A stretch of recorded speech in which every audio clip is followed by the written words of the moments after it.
જય સ્વામિનારાયણ। આજના વિડીયોમાં જાણીશું સ્વામિનારાયણના સત્સંગીઓ ભગવાનનો આભાર કઈ રીતે પ્રગટ કરે છે। ધૂન પ્રાર્થના કરવાથી ભગવાનનો રાજીપો કઈ રીતે પ્રાપ્ત થાય છે। તો ચાલો શરૂ કરીએ આજનો વિડીયો। શું ક્યારે આપને એવો પ્રશ્ન થયો છે કે હવા વગર આપનું જીવન શક્ય છે કે નહીં? શું આપને ક્યારે એવું થાય છે કે પાણી વગર જીવન જીવવું શક્ય છે કે નહીં? આમ હવા, પાણી, સૂર્ય, ચંદ્ર, ફળ ફૂલ, વનસ્પતિ આ બધી ભગવાનની આપેલી ભેટ છે, જેના વગર જીવવું અશક્ય છે।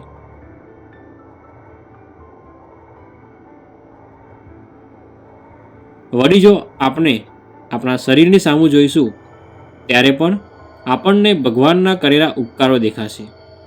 અને જ્યારે બહેરા, લૂલા, લંગડા માણસોને જોઈએ ત્યારે આપણને એવું થાય કે ભગવાને આપણને કેટલા સુખિયા કર્યા છે। આમ જ્યારે ભગવાનના ઉપકારો જોવા જઈએ તો તે તો અનંત છે, પણ પ્રશ્ન ત્યાં થાય છે કે આપણે એ ઉપકારો યાદ કરતા જ નથી। જો આપણે રોજ ઉપકારો યાદ કરીએ, ભગવાનનો આભાર માનીએ, નિત્ય મંદિરે દર્શન કરવા જઈએ, તેમજ સંતોની સેવા કરીએ તો જીવનમાં રહેલ બધા જ પ્રશ્નોના નિરાકરણ થાય જ છે, જેનો અનુભવ આપે પણ કર્યો જ હશે। આ ઉપરાંત કેટલાય લોકો કહેતા હોય છે કે નાનપણમાં તો ભગવાન ના ભજાય, ઘરડા થઈએ ત્યારે ભગવાન ભજાય। આ વાત એકદમ ખોટી છે।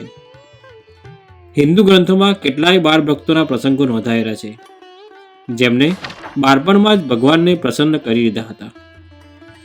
ભક્ત પ્રહલાદ હોય કે ધ્રુવજી, આ બાળ ભક્તોએ તેમની ઉંમરને ગણકાર્યા વગર જ ઈશ્વરની પ્રાપ્તિ કરી લીધી હતી।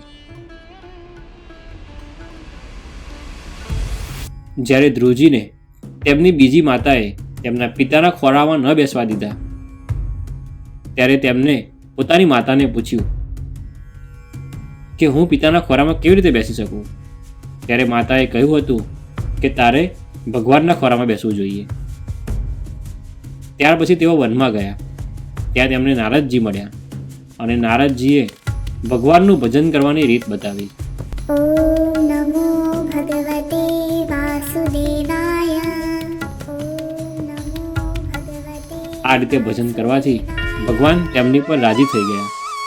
શાસ્ત્રોમાં કહેવાય છે કે 6 મહિનાની અંદર જ ધ્રુવજીએ ભગવાનને પ્રસન્ન કરી લીધા હતા।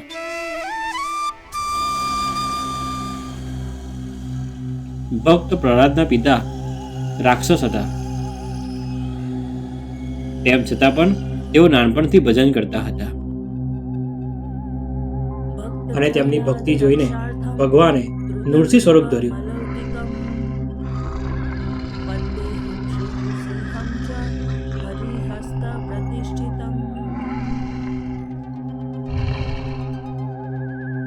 અને તેમના પિતા હિરણ્યકશ્યપુનો વધ કર્યો।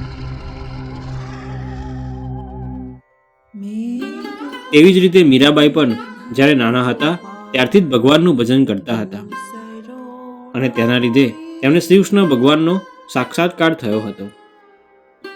ભગવાનના પ્રતાપથી વાડીઓ લૂંટારો રામાયણના રચયિતા શ્રી વાલ્મીકી ઋષિ બન્યા હતા।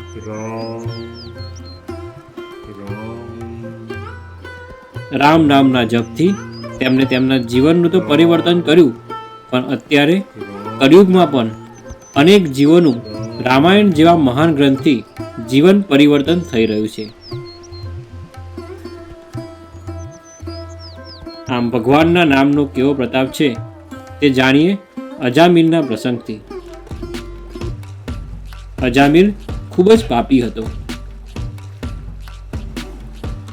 તેના 4 પુત્ર હતા। એકવાર નારદજી તેમના ઘરે પધાર્યા। નારદજીએ કહ્યું કે તું ભગવાનનું નામ લે, પણ અજામિલે ના પાડી। નારદજીએ તેમના નાના છોકરાનું નામ નારાયણ પાડ્યું, જેથી તે જ્યારે પણ છોકરાને બોલાવે ત્યારે ભગવાનનું નામ લેવું પડે। તે ખૂબ પાપી હતો અને તેથી તેના અંત સમયે યમદૂતો તેને લેવા આવ્યા, પણ એ જ સમયે તેને પોતાના છોકરાનું નામ નારાયણ તેમ ઉચ્ચાર્યું આમ નારાયણ નામ સાંભળતા જ યમદૂતો ભાગી ગયા. આમ ભગવાનના નામમાં અપાર શક્તિ રહેલી છે. શ્રીજી મહારાજના સમયની વાત એવી છે કે એ વખતે જોબનપગી નામનો લૂંટારો હતો. ખૂબ પાપી હતો. બધાને ધમકાવતો ફરતો હતો. કોઈને મારી પણ નાખ્યો. તેની સામે રાજાના સિપાઈ પણ ન પડી શકતા. એટલે લોકોનું ધન, માલ, ખેતર બધું જ લૂંટી લેતો. પણ શ્રીજી મહારાજે તેમને સત્સંગી બનાવ્યા અને હાથમાં માળા આપી દીધી. આપણામાં રહેલા દોષો, ખરાબ આદતો એ ભગવાનના ભજનથી દૂર થાય છે. પણ આપણને પ્રશ્ન થાય કે ભજન કેવી રીતે કરવું અને કોનું કરવું? તો તેનો જવાબ છે કે ભજન કરતા સમયે આંખો બંધ કરી ભગવાન કે ગુરુને યાદ કરવા. ભજન કરવા પરાઠી વાળીને બેસવું. જો ભગવાન અને ગુરુને યાદ કર્યા વગર ધૂન કરીએ તો એ ધૂન નકામી જાય.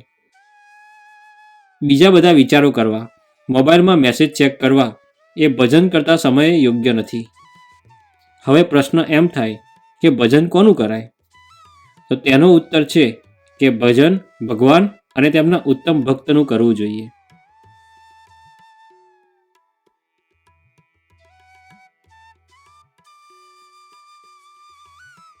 એટલે કે સ્વામી અને નારાયણનું. કેટલાય સત્સંગીઓને પ્રશ્ન થતો હોય છે કે ભગવાન અમારી પ્રાર્થના કેમ સ્વીકારતા નથી? શુદ્ધ હૃદયથી ભગવાનને પ્રાર્થના કરીએ તો ભગવાન એ પ્રાર્થના સ્વીકારતા જ હોય છે. અને પ્રાર્થના એટલે માગવું. ભગવાન એ આપણા સૌના પિતા છે અને આપણે તેના બાળક છીએ. આમ જો સારા ગુણ, બુદ્ધિ, સારી વસ્તુ જોઈતી હોય તો આપણે ભગવાન જોડે જ માગવી જોઈએ. તો પ્રાર્થના કેવી રીતે કરવી જોઈએ?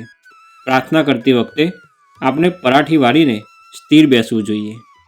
આંખો બંધ કરી ભગવાનને અને ગુરુને યાદ કરવા જોઈએ અને બે હાથ જોડીને નમસ્કાર કરવા જોઈએ. આમ જો આવી રીતે ધૂન અને પ્રાર્થના કરવામાં આવે તો ભગવાન રાજી થતા જ હોય છે. આમ જો નિયમિત રીતે ભગવાનની પ્રાર્થના કરવામાં આવે તો ભગવાન જરૂરથી આપણને સદબુદ્ધિ અને સદગુણો આપે છે. આમ આપણે આજના વિડીયોમાં ભગવાનનો આભાર વ્યક્ત કરવાની રીત સમજ્યા. ધૂન તેમજ પ્રાર્થના કરવાથી ભગવાન કેવા રાજી થાય છે તે સમજ્યા. આવનારા વિડીયોમાં આવા જ વિષયોમાં વધારે ઊંડાણપૂર્વક ચર્ચા કરીશું. આવા જ વિડીયોને માણવા માટે પ્રમુખ પ્રસંગમ ચેનલને સબસ્ક્રાઈબ કરવાનું ના ભૂલશો. આજનો વિડીયો આપને કેવો લાગ્યો તે અમને કોમેન્ટ કરીને જરૂરથી જણાવશો. તેમજ કોમેન્ટમાં જય સ્વામિનારાયણ લખવાનું ના ભૂલશો. આ વિડીયોને લાઈક અને શેર કરશો.